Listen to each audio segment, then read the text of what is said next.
नमस्कार. माझ्या गोष्टीचे नाव आहे ऐकावे जनाचे, करावे मनाचे. एक गाव होतं. त्या गावामध्ये राम नावाचा एक व्यक्ती राहत होता. त्याला 10-12 वर्षाचा मुलगा होता. तो काळ पूर्वीचा होता. त्या काळामध्ये वाहने नव्हती. त्यामुळे प्रवासासाठी घोडे, हत्ती, बैल इत्यादींचा वापर केला जायचा. ते बाप लेक दोघं ठरवतात, आपण दूरच्या गावामध्ये जाऊया आणि बाजारात जाऊन एक घोडा खरेदी करूया. ठरल्याप्रमाणे ते दूरच्या गावामध्ये जातात. बाजारात गेल्यानंतर एक घोडा खरेदी करतात. घोडा खरेदी केल्यानंतर ते तिघेही चालत चालत जात असतात. थोडं अंतर गेल्यानंतर 2 ग्रहस्थ त्यांना भेटतात. ते ग्रहस्थ म्हणतात, घोडा तर खरेदी केलेला आहे, पण त्याचा प्रवासासाठी कसा वापर करायचा याची अक्कल यांना नाही आहे. हे दोघे तर निवांत चालत येत आहेत. हे ऐकल्यानंतर त्या दोघांना वाटतं ते 2 ग्रहस्थ बोलतात ते खरंच आहे. म्हणून ते दोघं त्या घोड्यावर बसतात. आणि थोडा अंतर गेल्यानंतर अजून एक ग्रहस्थ त्यांना भेटतो. तो म्हणतो, घोडा घेतलेला आहे, घोडा तर छोटा आहे आणि हे दोघं आयटीत त्या घोड्यावर बसलेले आहेत. या बाप लेकांना थोडा सुद्धा त्या घोड्याचा विचार येत नाही का? त्या घोड्याबद्दल दया येत नाही का? ते ऐकल्यानंतर त्या बाप लेकांना लाज वाटायला लागते आणि मग ते दोघं पुन्हा खाली उतरतात.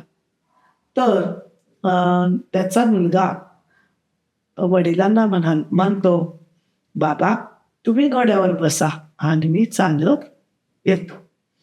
असं म्हटल्यानंतर वडील घोड्यावर बसतात आणि हे तिघं त्याप्रमाणे चालू लागतात. थोडा अंतर गेल्यानंतर अजून 2 ग्रहस्थ भेटतात. ते म्हणतात, कसला हा बाप, त्याला त्या मुलाची दया सुद्धा येत नाहीये. स्वतः आयटीत घोड्यावर बसलाय आणि मुलाला मात्र तो चालत नेत आहे. ह्या मुलाला, या बापाला थोडी सुद्धा लाज वाटत नाही. हे ऐकल्यानंतर खरंच रामूला वाईट वाटतं आणि मग तो त्या घोड्यावरून उतरतो आणि आपल्या मुलाला म्हणतो, तू आता घोड्यावर बस.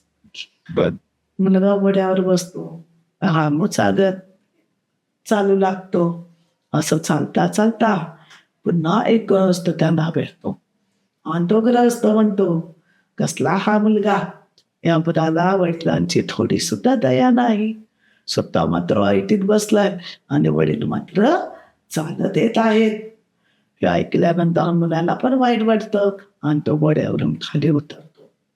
थोडं अंतर गेल्यानंतर ते एका झाडाखाली विश्रांतीसाठी थांबतात आणि त्यानंतर बाप लेकामध्ये चर्चा सुरू होते.